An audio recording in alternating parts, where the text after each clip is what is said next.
From the birth of jazz at the beginning of the century, black American culture has rung the changes in popular music around the world.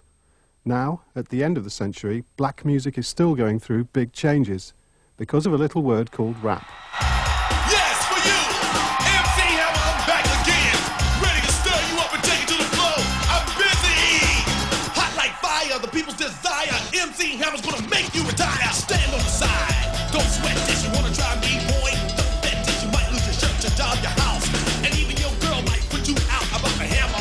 She's on my tip. Don't trip, get a grip. And don't you slip the other way.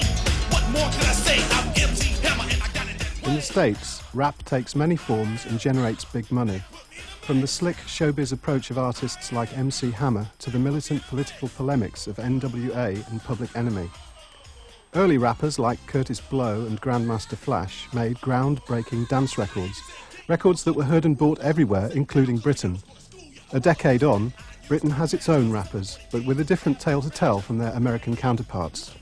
Fear cries, I'm drowned, I'm bound to miss Valhalla, must see in celestial bliss. Eternal heat is like a creature, creeping. Eternal sleep will be a lonely sleep. Black music in Britain has a complicated history which reflects the development of the black community here. Caribbean, African and American musics have all been heard in British cities since the early 1900s, and when black communities began to develop in Liverpool and Manchester after the Second World War, it wasn't long before a stream of new dance sounds followed on, from blues and R&B to calypso, ska, reggae and funk. Enter rap and you have an explosive mixture. There's a lot of bands out there who are struggling, who have been struggling for years here, like Maximum Test, Rebels in Effect, Lavinia. And it's like now we're getting the breakthrough here because of people like the Ruthless Rap Assassins, Busby, Tunes. And I think we deserve it, to tell the truth. Although hip-hop's been here since 81, 82, it's never really had the limelight. It's never really took the forefront of British music in the charts. And hopefully, you know, with the help of Ruthless, MC Busby, you know, and other rap artists, Tunes. Make you dizzy, believe me when you come around. Delete my stuff, your body rushes as I can tell. Make you boogie in your head propel. For 1 second, excuse me while I style. Collect my books and check my profile. British rap may have had many false starts, but some of the strongest records so far, those that have made the fewest concessions to pop novelty values, have come from Manchester, in the work of MC Tunes, MC Busby, and MC Marte and DBM. Don't sell out me, just a hardcore tune. Summer is here and your dreams have come true, like me. You see, the one who has the key to rock any house and then collect my feet. Marte, the master, fast, the hyperactive. Now you've heard my voice, you shut the beat and captive.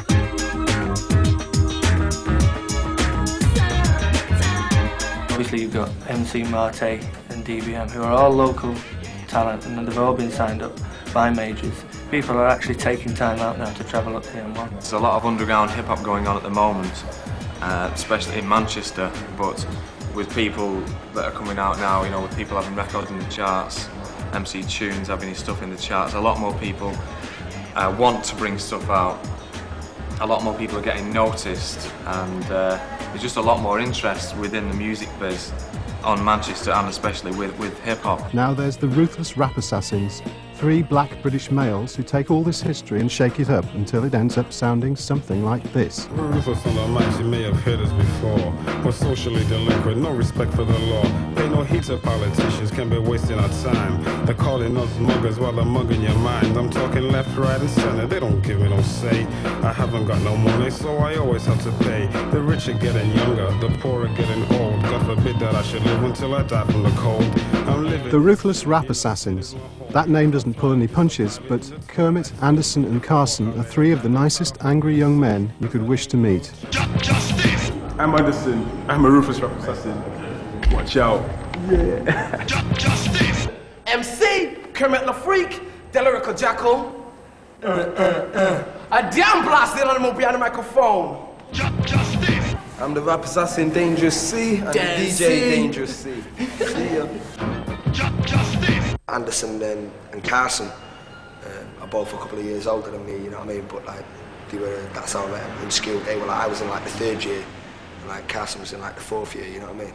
And from the age of 15, I was like rapping, and I was situated with Gerald then, you know, a guy called Gerald. He was my DJ at the time, And the Rap Assassins, myself and Gerald, we all like lived, you know, you could spit at each other's house from where we lived, you know. So that's basically, we were in the same neighbourhood, we grew up together kind of. Here I am, the tunes, releasing the last splash. 808, they give you a taste, and I made that pass I receive. For four, they find my vocal pitch. But I groove, I need dance it, I'm chill up on it, this is a concept. Back when I first started writing and stuff, I used to go to Carson and, you know, Anderson, and I used to, you know, they were the guys, you know, what do you think of this sort of thing, you know. They were Rap Assassins long before I was MC Tunes, you know, and that's the relationship we've always got, you know. I've got a lot of respect for them because they were there first. When the Rap Assassins played the Hacienda Club in Manchester, it was clear they meant business. It was like someone had revived punk rock for the evening and painted it black. They stormed about the stage like they owned the club and everything within a 10-mile radius of it. Fellow rappers Kiss AMC are Kermit's sister Christine plus Anne-Marie. Their first record, which featured the Rap Assassins, was called Let Off. Swallow your pride in the midst of hardcore. Never touch another mic in your life, homeboy. When we're up on stage, suckers run for the door. Who's that? Going out, Rap Assassins, sure. Taking over, put you out for the count. The Rap Assassins were influenced by the electro sounds of the early 80s and the records of people like Africa Bambaataa and Planet Patrol. All respect must be paid to all of the people from back in the day. Let's set it straight, get the story correct. It started at legend, the legend respect. Electro, the style was most in effect. Well, I've known Greg for a long time. Met him when he was DJing at Legends a long time ago, early 80s. But obviously I remember Kermit because later on down the line, you know, he was the guy kind of got Broken Glass, started the breakdancers. Well, he was the only DJ that was like playing the music like that the kids wanted to hear, really. He was a jazz dancer in those days, I remember. Him and a guy called Tay. And, you know, a lot of these people kind of moved on from this jazz funk scene into, like, getting into the heartbeats of the electro. Crews to spin on their heads. The king of the mix was a DJ called Greg. Street Machine were a hell of a crew. We used to cheer the things they could do. Kermit LaFreak, myself and my brother, we from the crew, but let's mention some... The early electro scene was a huge underground phenomenon at the time. Obviously with Kermit involved with the Rap Assassins now, he was early on a dancer with the Broken Glass. Everything seemed to sort of come into fruition from the early 80s. Well, we all started really with in regards to hip hop. So pay our respects to it, really. It all started when electro came because I'm a dance-orientated person. Do you know what I mean? And I was there from the beginning. Then the double C2, crazy scratch fingers, we can't forget you. There once was a posse called WSK. I remember the night they blew suckers away. The gallery used to have all-night jams. We'd bust a rhyme and get cheered by our fans. We rocked the house while they packed on the floor. When we dug up, they'd be yelling for more. I kept in touch with Kermit after I stopped DJing and was concentrating more on production work. And he sent me a tape. See this cutting records while we just rap. You hear this record spinning, you will play it back. Suckers watch us live and they just stop and stare. You can try to bite some lyrics, but we don't care. The track that really kind of got through to me was a track called We Don't Care, which we went on to re-record and put out on the very first white label we did. It was the attitude about the track. It was just so British and, you know, it was so new and so real and direct. It almost had a punk-like kind of quality about it as well. That was the point where I realised that with the Rap Assassins there was something very different and very interesting about them. Their first record, We Don't Care, was released as a limited edition white label. The Killer album builds on its energy. Recently, with the Ruthless Rap Assassins coming out with their Killer album, it's like brought attention to the Manchester scene and more Manchester hip-hop, which is coming out. And yeah, I think it's a good thing. Because people to make a good British rap album. A rap album, it covers a lot of bases, and it's also sort of infused with a kind of British personality or charisma. It relates so directly to the UK experience. The Rap Assassins actually rap with northern accents, which is quite interesting, and the backing music, by having lots of samples out of rock and maybe some indie stuff and 60s things, is different again. I mean, De La Soul were hinting at that before, but this is more of a British mix of things. I think Just Mellow's a brilliant crossover, don't you? I mean, they've got the ability to do it. It's their taste, you know, it's their style, and it's new.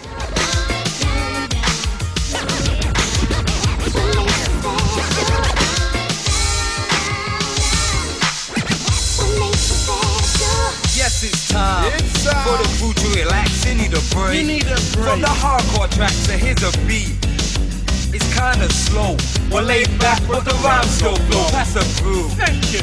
And we'll take a sip, then get back on the lyrical tip. Me and him. Him and me. We rhyme to and fro. Yo, see what's it called? It's just mellow. In my role as producer of this, I'm trying to decipher what they're doing and translate that through into, you know, like the finished sound thing, you know, and also adding my side into that as well, because they accommodate that within it. It's like how we just do something different. No, as regards hip-hop, we're doing it sort of more like how we see it should be done over here, perhaps. Easy, easy, easy, easy does it. If you take a track like And It Wasn't a Dream, you'll hear the Rap Assassins dealing with real life and real lives, the lives and experiences of an unsung older generation of British blacks. It's music with a real documentary edge to it. Mom's looking tired, Dad's feeling old. They've been here for 30 years, but still ain't seen no streets of gold. Mom packed her cases at the age of 19. She was gonna go to England, she would live like the Queen. She would build her own house, she would raise enough kids. Sometimes I know she wishes that she never did. In my opinion, the best hip-hop track England has produced. You know what I mean? I'm not saying for dance or a particularly well-produced track. I'm just saying that it actually communicates. A lot of people can identify, a lot of Afro-Caribbean people can identify with that track because, you know, it says some, the lyrics are so poignant. Everybody here can identify with that track. And It Wasn't a Dream was like a step forward from Justice. What we did with that one though was make it more specific to the older black generation. I'm second generation Irish, and my parents came over in the 50s and they experienced what black people in the 50s experienced. As it says in the song, you know, no Irish, no blacks, the signs were up everywhere. Quite surprised, you know, the number of sort of like white people, especially journalists and things, we just clicked into that track straight away and they're all raving about it because it's the best on the album. Basically deals with the problems of immigrants coming over to the UK in the 50s and 60s, and the problems they had all the way along the line, really. It wasn't a dream. This was a nightmare.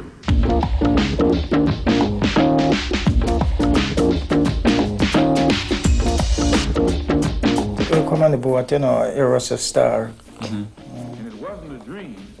It take 11 days. Some are relative in Manchester, some in London, some are burning up. All over. You don't get them go one place. Wherever your relative is, that's where you go. We got the impression in the West Indies that the streets of London were paved with gold. There was shortage of labor in this country. It's a place that you could come and earn money just like that and go back. And when you come, you find it quite a different thing. A lot of racism at the time. Yes. Whether you was qualified or not, you could not get the job as a black man. You couldn't get a job, a decent job. You know, you wanted something really proper, and it was like you have to take anything to live, to get a few pounds. For example, working in a factory and to become a foreman, that a lot of people who were qualified for that sort of position were made or deprived of that opportunity because of the racism. Housing situation was very bad indeed, because the white people wouldn't rent you their houses. So you had to make do with what accommodation you could get from the Rockman type landlords. In the early 60s you have people sometimes two to a room, 3 to a room, 4 to a room, depending on the house you live in, how big the house is, how big the rooms are. If you couldn't pay your rent, they come and throw you out or bring dogs around to, you know, and you got to pay what you charge. And you wasn't getting the accommodation for what you're paying. Slum, there were houses little better than shacks, with signs in the window, no Irish, no blacks. Wife and husband with nowhere to go. Winter coming on and they never see snow. They say that life isn't easy. And It Wasn't a Dream has got to be one of the most important records of the last 5 years. I mean, I'll remember that record for decades to come, I reckon. And it wasn't a dream. This was a nightmare.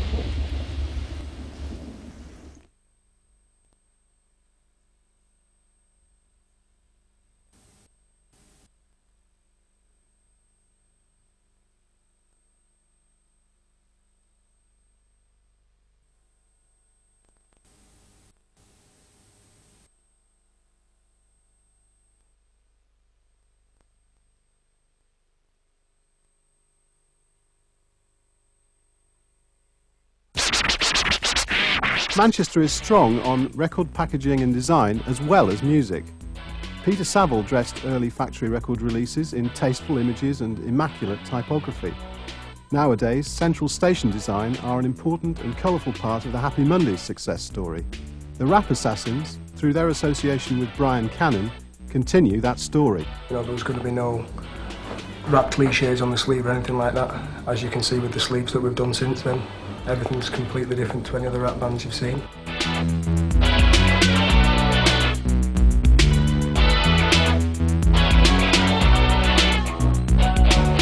The gig that they did at the Hacienda, we did like a back projection on the back of the stage, which was, a lot of the elements were the same as what are on the Killer album sleeve, comics and that sort of stuff, which we photographed onto slides and shot behind them as they were performing.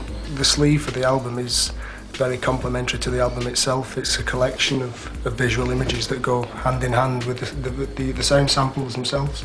In common with all other Manchester bands, the Rap Assassins are currently cashing in on the unceasing demand for musical merchandise, in other words, T-shirts.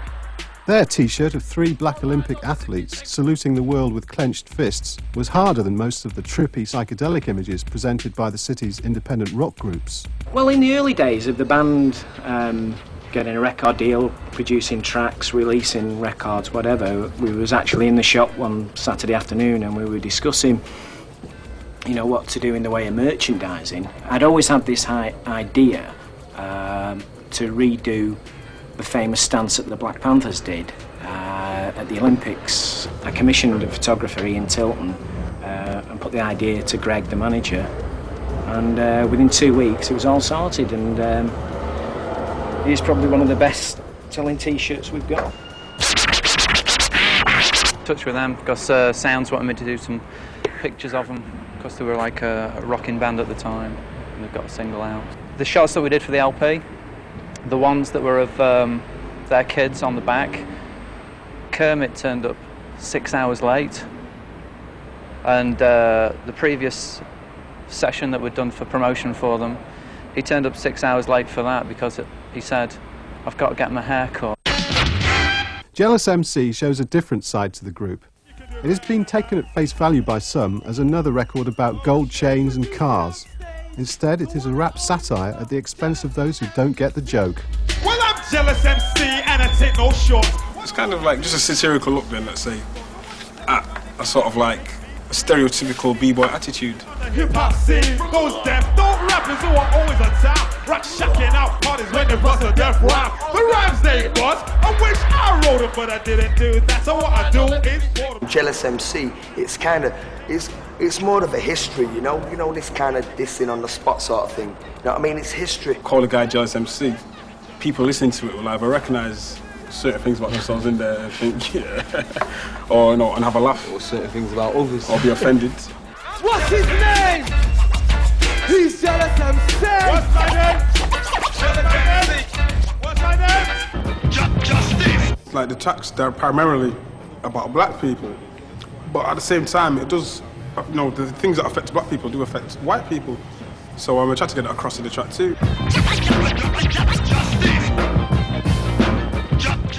You go for a job, you can't get a job, you know, you look down on because of where you come from or the colour of your skin. Old people in British society, how they're dying of hypothermia, you know, you've got people who fought in sort of like 2 wars or 1 war, and this is the kind of thanks they get, you know, they're dying from the cold in a country where the sort of like electricity board is making millions and billions even of pounds.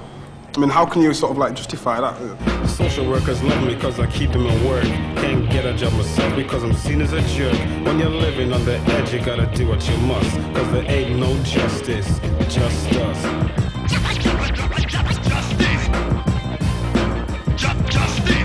You get a lot of black people in prison or in mental asylums. I mean, there's more black people in mental asylums, relatively speaking, than white people.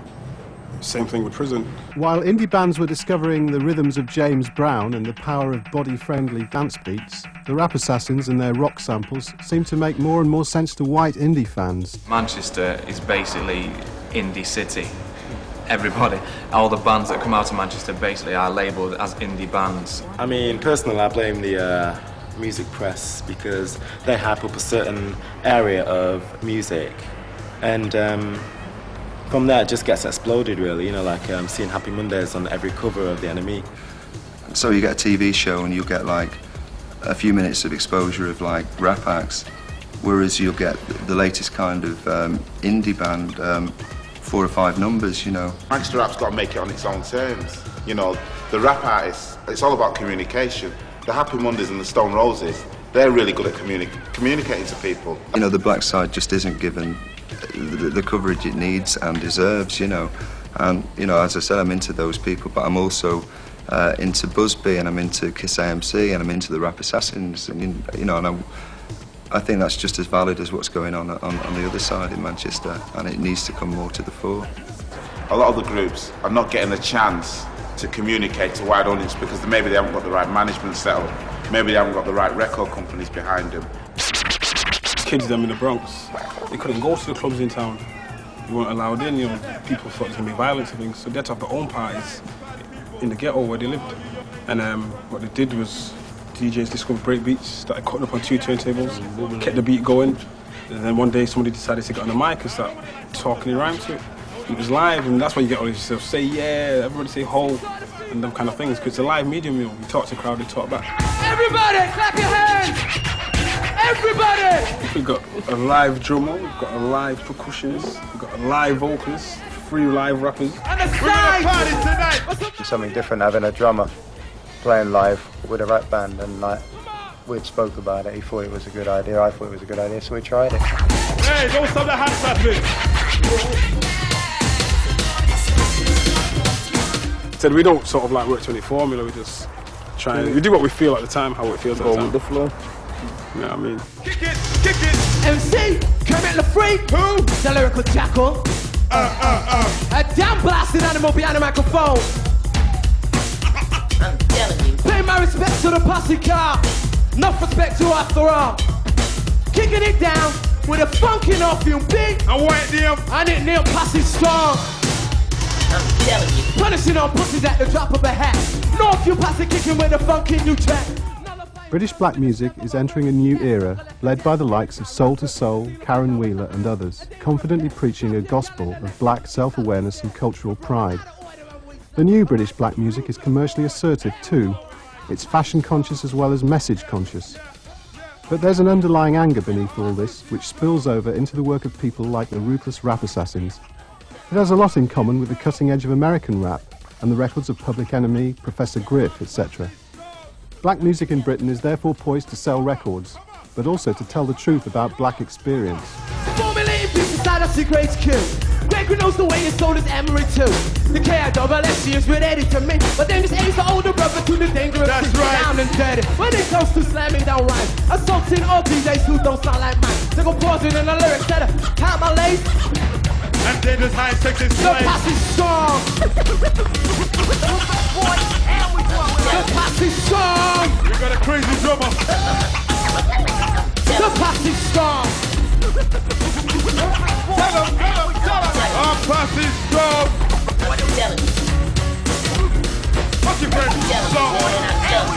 I like my mind on the right, my engineer, that's the real. Dangerous seasons on the left and dangerous age near the beer, that's cause he's strong. Yeah, but still taking out your city soft sucker punk. Coming from the cold, Ruthless Rap Assassins, better than bad, bolder than bold. Lyrical bandit, step back, take that. Try and buy this, you're gonna get this. Take a pause for the core. Try the Rap Assassins, your best rhyme without flaws. Why? Cause in around that we bust, we'll just get the shit out of yours. The posse's strong. Which posse? Yo, this is the posse. Are you strong? I'm telling you, man. Ruthless, yeah, I go with the flow, don't joke. Why not? Cause we'll go toe to toe, I'm assassin. MC Kermit the Freak. Mess with me, boy, you're spitting out teeth. I move alone. Yeah? Or I move with the crew, burn a weed. Or what? And drink a couple of brews, not a criminal. Why not? Cause I'm smarter than that. I got the brainy factor, boy. That's the power, educated. Cause I took the time to learn. That's right, and knowledge my mind. A sturdy individual who's strong in the crew. Back off, cause the freak's coming through. Yeah, the freak. F-R-E-A-K. Cause you spell it that way, and I'm a dizzy. You don't diss, cause I will slap you in my head on a brick. The posse's strong. Come on, go on. Oh, you ladies,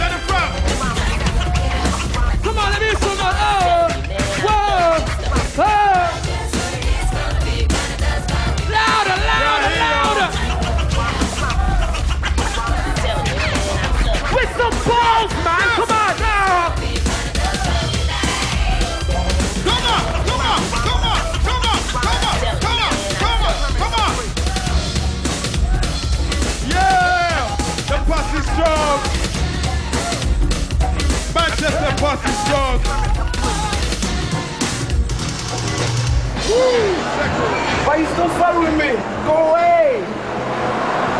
Why are you still following me? It's finished! It's over! Finished! Go! Go home! Finish! No more! Yeah,